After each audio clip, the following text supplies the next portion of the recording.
Alors, parmi toutes les questions qui ont été posées, on a énormément de témoignages de gens qui demandent comment faire pour contrer les problèmes de discrimination. Et alors, chacun avec son histoire, sa spécialité. Alors, on a des problèmes relevés par des femmes, bien évidemment. On était le 8 mars samedi, la Journée internationale de la femme. En termes de rémunération et d'évolution, on nous parle de lieux d'habitation, les banlieues en particulier, on nous parle d'âge, de handicap bien évidemment. En fait, chacun avec sa spécificité, et on va pas multiplier, croiser les spécificités, parce que quand on est femme et qu'on habite en banlieue et que etc., bon, on cumule. On a l'impression que chacun se sent un petit peu dans un ghetto. Le ghetto de la femme, le ghetto de la banlieue, le ghetto de l'âge, du senior ou du junior d'ailleurs, parce que les juniors aussi sont... moi, c'était une remarque que je m'étais faite lors de la dernière réunion de la FMD. On a l'impression que les discriminations aujourd'hui sont considérées par tranche. Alors, il y a les handicapés, il y a les femmes, il y a les vieux, il y a les gros, il y a les verts, il y a les rouges. Bon, comment est-ce qu'on peut arriver à en fait donner des modes d'emploi aux gens pour qu'ils arrivent à surmonter ces différentes sortes de handicaps? En fait, c'est vrai que les entreprises parfois adressent la problématique du handicap ou la problématique de l'égalité professionnelle différemment, c'est-à-dire séparent. Il y a dans certaines entreprises, il y a une mission handicap qui s'occupe spécifiquement de l'intégration de personnes handicapées par rapport à des problématiques techniques, parce que ça présuppose d'avoir un minimum de connaissances, comme le disait Madame, effectivement, des liens avec les Cap Emploi, avec la GFIP. Donc c'est vraiment une mission à part entière. En ce qui concerne les femmes, il y a aussi des problématiques qui sont liées à la maternité, à l'articulation vie privée, vie professionnelle, ce qui n'est pas forcément le cas pour d'autres problématiques. Alors après c'est un choix, mais je crois qu'aujourd'hui les entreprises ont aussi pour volonté d'adresser toutes les problématiques, en tout cas toutes les thématiques, et de pouvoir en même temps avoir une vue d'ensemble par rapport à la diversité. Maintenant, c'est vrai que quand on est candidat et qu'on se présente, comment est-ce qu'on peut déjouer la discrimination? Vous l'avez dit tout à l'heure, entre un junior et un senior, tout dépend dans quel contexte on se place. On peut être trop junior ou trop jeune pour un poste qui nécessite d'avoir un minimum d'expérience, et puis considéré comme trop senior ou trop âgé pour un poste qui finalement n'a peut-être pas financièrement les moyens de rémunérer quelqu'un qui a trop d'expérience.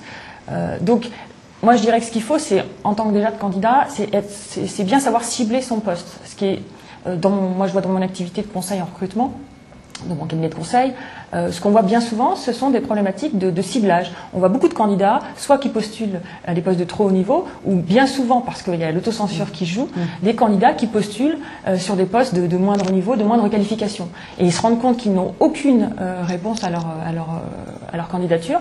Et bien évidemment, il y a la discrimination, mais il y a aussi parce que c'est décalé, on n'est pas dans le bon ciblage. Donc, la première des choses, c'est de bien prendre conscience aussi du type de poste et des expériences et des critères qui sont demandés.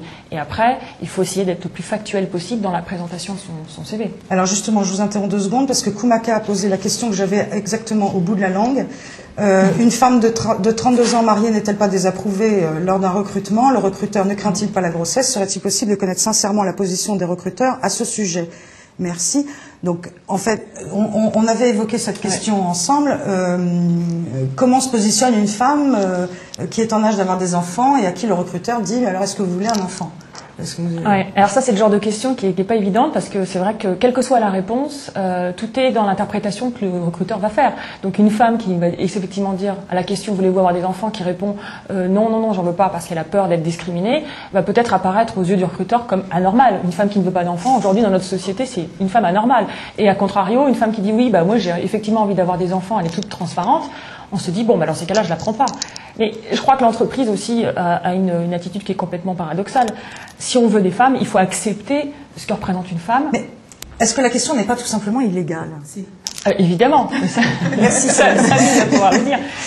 Elle est légale, mais je dirais qu'elle n'a aucun lien avec le poste. Voilà, donc est-ce que la réponse, elle n'est pas tout simplement très gentiment, très poliment et avec beaucoup de respect, de retourner la question à la personne en lui disant est-ce que ça a vraiment un rapport avec le poste?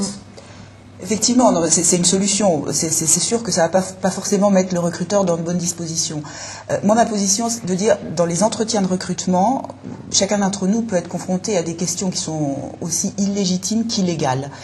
Et je crois qu'à ce moment-là, on a le droit d'éluder ces questions.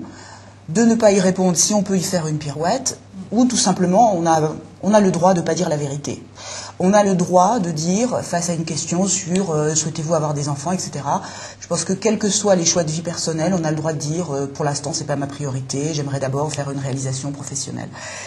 Je pense que là il faut être réaliste. Je vois dans la question serait-il possible de connaître sincèrement la position des recruteurs à ce sujet, elle est très claire. Ils sont morts de peur à l'idée qu'un candidat ou qu'une candidate, 6 mois après son recrutement ou 6 mois après sa période d'essai, lui annonce qu'elle est enceinte.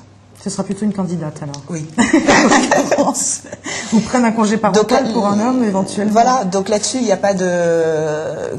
Comme vous disiez, les entreprises sont paradoxales dans leurs attentes. Bon, je crois qu'au niveau d'un entretien de recrutement, il faut être un petit peu habile. D'accord, donc déjouer un petit peu le piège. Hein, oui, je crois qu'il faut éluder les questions très personnelles sur la grossesse ou d'autres sur la religion, etc. Elles sont illégitimes. Voilà, mais éluder les questions, mais en même temps, c'est vrai, quand on est recruteur, on a aussi envie d'avoir en face de soi quelqu'un qui soit capable de donner confiance. Donc je pense que ce qui est important pour un candidat, c'est d'éluder, mais en ramenant toujours la conversation au poste, aux compétences, expliquer. C'est-à-dire que effectivement, le recruteur est toujours inquiet. C'est pas le fait qu'il n'ait pas envie qu'une candidate soit enceinte, c'est qu'il se dit si jamais je recrute quelqu'un qui va être absent pendant plus de 3-4 mois, ça va me poser des difficultés. Là, il faut recentrer par rapport au poste et essayer d'expliquer effectivement est-ce qu'on a les compétences ou non, et est-ce que le fait de pouvoir être enceinte un jour posera un problème pour occuper le poste. Il faut vraiment recentrer. C'est vrai que le problème, c'est que souvent, il y a des candidats qui se ferment de manière un peu trop sur la défensive. Et du coup, ça crée un manque de confiance, une relation qui n'est plus justement établie sur l'authenticité ou la sincérité. Donc, d'un côté, le recruteur a peut-être tort de poser certaines questions, mais d'un autre côté, le candidat doit aussi être rassurant. Oui, donc une des solutions, c'est de s'y préparer à ces questions illégitimes. Voilà. C'est pour ça qu'on est là, d'ailleurs. Madame Digiola, oui. Oui, c'est exactement la même situation pour les personnes handicapées. Faut-il qu'ils disent qu'ils sont handicapés à partir du moment où le handicap ne se voit pas effectivement. Il faut que les gens disent... Nous avons la question justement de Candy 63 qui vient d'arriver. Je suis travailleur handicapé, mais je ne l'inscris jamais dans le CV ou la lettre car ça fait reculer les recruteurs. Alors, c'est une question qui est vraiment difficile, hein, parce que nous, on conseille vraiment aux personnes handicapées de mettre en avant leurs compétences. Un employeur ne va pas recruter une personne parce qu'elle est handicapée. Un employeur va recruter une personne parce qu'il cherche une compétence. Parce que recruter une personne handicapée parce qu'elle est handicapée, on va au clash. Oui. Même s'il faut remplir ce fameux quota de 6% et que ça devient une vraie préoccupation dans les entreprises. Oui, mais il existe... ça dépend des niveaux qui sont demandés par les entreprises. Mais quand même, il existe, à partir du moment où l'entreprise fait un travail en amont avec les structures spécialisées, avec les Cap Emploi dont je parlais tout à l'heure, en disant, moi, j'ai besoin dans 6 mois, 4 mois, 5 mois, 6 mois, de tel profil de poste. Le Cap Emploi, avec lequel la relation s'est faite, connaît bien l'entreprise et peut, dans son fichier, éventuellement présenter des personnes, faire suivre des formations à ces personnes, qui peuvent être éventuellement financées par la GFIP. Hein. Et puis, le moment venu, proposer à l'entreprise des candidats qui sont handicapés, mais qui vont avoir le profil. Et c'est là-dessus qu'il faut appuyer, c'est sur la compétence des personnes. Le handicap après, la compensation du handicap, tout ce qu'il faut faire, la GFIP, l'entreprise, la GFIP, le médecin du travail sont là pour essayer de compenser, pour trouver des solutions.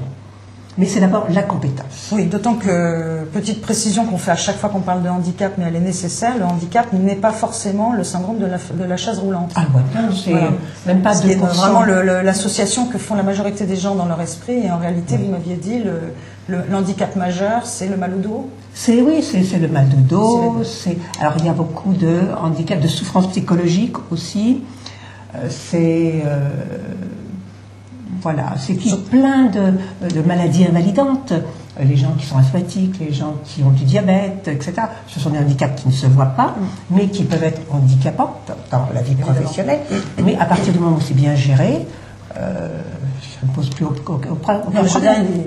Lorsqu'on recrute une personne handicapée, on n'est pas obligé de construire un ascenseur. Absolument pas. Voilà. C'est moins de 2%. Un petit raccourci, mais c'est vrai que ça fait partie des stéréotypes qu'on a tous. Hein, et on a tous des stéréotypes sur le handicap. C'est le pictogramme. C'est le pictogramme, voilà.